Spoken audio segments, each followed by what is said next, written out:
They say the essential is invisible to the eyes, and perhaps that's why most people have gone their whole lives without noticing that right there among the wheat fields, an extraordinary animal is hiding.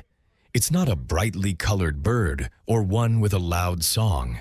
In fact, if you don't pay attention, it could pass right by you without you seeing it. But that's exactly what makes it fascinating. Today, we're going to talk about the quail. Did you know that in some places its call heralds the arrival of spring? Or that some cultures believed it had magical properties? In this video, we're going to rescue it from oblivion. Stay until the end, where we'll share fascinating curiosities that few people know. The common quail, scientifically known as Coturnix coturnix, belongs to the family Phasianidae, the same it shares with pheasants and partridges. But unlike its more striking relatives, the quail has chosen the path of discretion. Its body is compact, rounded, with a low center of gravity, ideal for walking through grasses and hiding effortlessly. It measures between 16 and 19 centimeters, and its mottled, earth-toned plumage acts as perfect camouflage against predators. Males usually have a dark throat, often with an inverted V-shaped mark. Females, on the other hand, show softer tones and a pale chest without distinctive markings. This subtle dimorphism isn't meant to attract attention. It's meant to survive. Its wings, though short, are powerful. They may seem clumsy on takeoff, but once in the air, they can cover up to 3,000 kilometers during migration. They fly at night at low altitude, guided only by instinct and the stars. Its eyes are small, dark, always alert, and its legs, grayish in tone, are adapted more for walking than perching. The quail is a terrestrial bird and spends most of its life at ground level.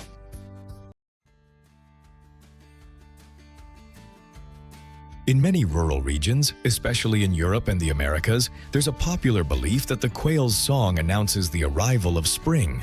But where does this idea come from? The answer lies in its natural behavior. The common quail, Coturnix coturnix, is a migratory bird that spends winters in the warm lands of North Africa. But when spring arrives, it returns to Europe to breed, and it doesn't do so quietly. Upon arriving, the male emits a very peculiar repetitive call. That distinctive sound becomes, for those who live near the countryside, a clear sign that the cold days are slipping away and the land is ready to be reborn. Thus, over the years, its song turned into a kind of natural clock, a melody that marks the start of a new cycle. For farmers, hearing the quail meant it was time to sow and to start dreaming again.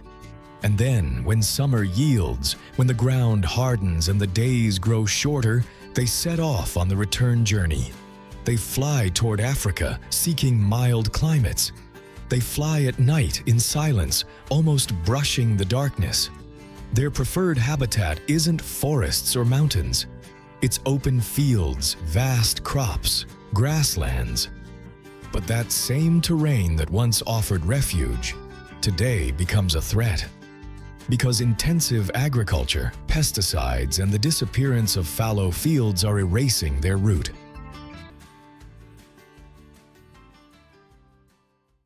Since ancient times, humans and the quail have shared paths, but not in a showy or spectacular way.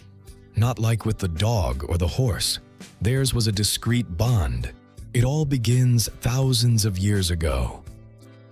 While the first farmers sowed wheat and barley, quails, which already migrated through those lands, began to find in cultivated fields a new refuge. Seeds, insects, hiding places among the stalks. Everything they needed. That's how coexistence began. Natural, silent, and little by little, closer. In ancient Egypt, quails were already being raised. They appeared drawn on tomb walls, and their image was part of the hieroglyphic writing system. In some cultures, it was believed that their song brought good luck. They were attributed magical and healing properties. In cultures like the Greek and Roman, the quail was associated with Asclepius, the god of medicine, and was believed to have ties to healing. Its soft song and its ability to return every spring after migrating made it a symbol of rebirth and vitality. Later, in rural Europe and regions of Asia, hearing a quail at the start of spring was considered a good omen. It foretold good harvests, luck in love, or the arrival of a new positive cycle. It was even said that if a quail crossed your path, it was a sign the day would bring something good. In the past, people also believed that their small eggs carried vital energy. Because of their perfect shape, hardness, and almost mystical appearance, they symbolized protection. In certain towns, they were used as amulets against the evil eye or placed in the home to attract health and good fortune. Even in the traditional medicine of some countries, it was said that consuming quail eggs strengthened the body and spirit, improved memory, and balanced the emotions. In Asia, especially in Japan, a species of quail adapted to live in captivity was developed, Coturnix japonica. Calmer, more prolific, less wild. Ideal for farming. Its meat, its eggs, and even its song became part of everyday life. But that comfort came with a price. As industrial quail farming grew, the original species, the common quail, the traveler, the migrant, began to lose space. Natural fields were replaced by monocultures. Fallow lands where it used to nest were eliminated. And to make things worse, many hunters released farm quails into the wild. They thought it would increase the population for hunting. But they didn't know those quails didn't know how to migrate, or hide, or reproduce like the wild ones.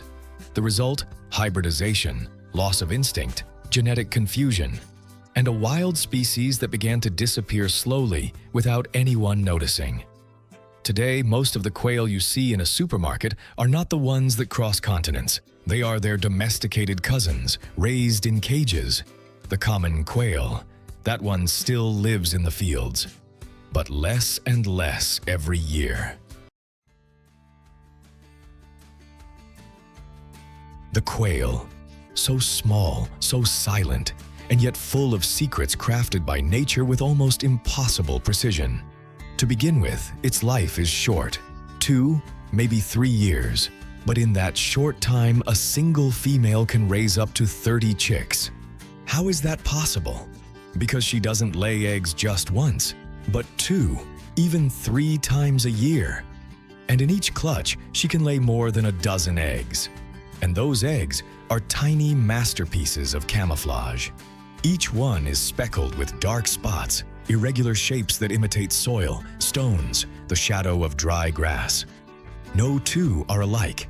It's as if nature painted them by hand, one by one, with patience and intention. This camouflage is no accident. The quail lays her eggs directly on the ground, in a barely visible nest among the weeds. No branches, no height, no obvious protection. Only the trust in that perfect design that hides them in plain sight.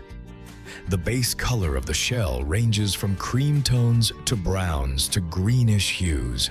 And those dark spots can be thick, thin, scattered, or concentrated. That way, each egg blends in with the specific environment where it was laid, as if it knew exactly how to remain unnoticed. Another curious fact happens at birth. Quail chicks don't need to wait. They are born with their eyes open, fully feathered, ready to run. Within minutes, they are already following their mother through the grass. And as they move, they observe. The quail has an almost complete field of vision. Its eyes are on the sides of its head, allowing it to see forward, sideways, even behind, as if danger could come from any direction, and it knew it. When the heat is intense, it doesn't look for shade. It flattens itself against the ground, reduces its activity, and lets its body adapt. It cools down without moving. And although it may not seem like it, it also communicates, not just with sounds, with posture, with movement, with subtle vibrations in the ground. It doesn't need to shout. The quail speaks softly, and those who listen understand. And now that you know it better, could you have imagined that such a discreet creature could be so complex? The quail is so inconspicuous that even its oddities go unnoticed. But if we stop for a moment to observe it, we discover behaviors so extraordinary. They seem borrowed from another species. For example, when it feels threatened, the quail doesn't take off right away. It runs first. And not at just any speed. It can reach almost 20 kilometers per hour, zigzagging through shrubs, low to the ground, silent. Only if it has no other choice does it fly. But its world is the ground. It also has a daily ritual few people know about: the dust bath. It looks for a small hollow in loose soil, rolls around, flaps its wings, and covers itself in dust until it seems like part of the landscape. With that, it cleans its feathers, removes parasites, and regulates its temperature. It's its natural way of self-care, without water. But when it comes to intelligence, the quail surprises too. In laboratories, it has been proven that it can learn visual patterns, remember routes, and adapt to new stimuli faster than many larger birds. It is so efficient that some scientists call it the laboratory mouse with wings. And despite its size, it belongs to a family of giants: pheasants, turkeys, and chickens. But among them all, it is the smallest, and still the most traveled, the most resilient.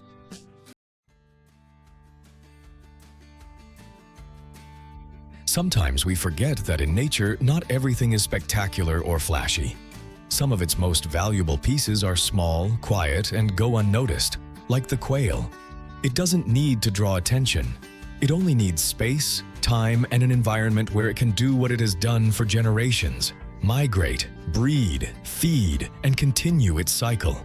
But that environment is changing. We know it. And the quail, like many other species, is feeling it. We're not talking about a sudden tragedy or alarming headlines. We're talking about a slow process, more aggressive farming, fragmented habitats, decisions that seem small but ultimately add up.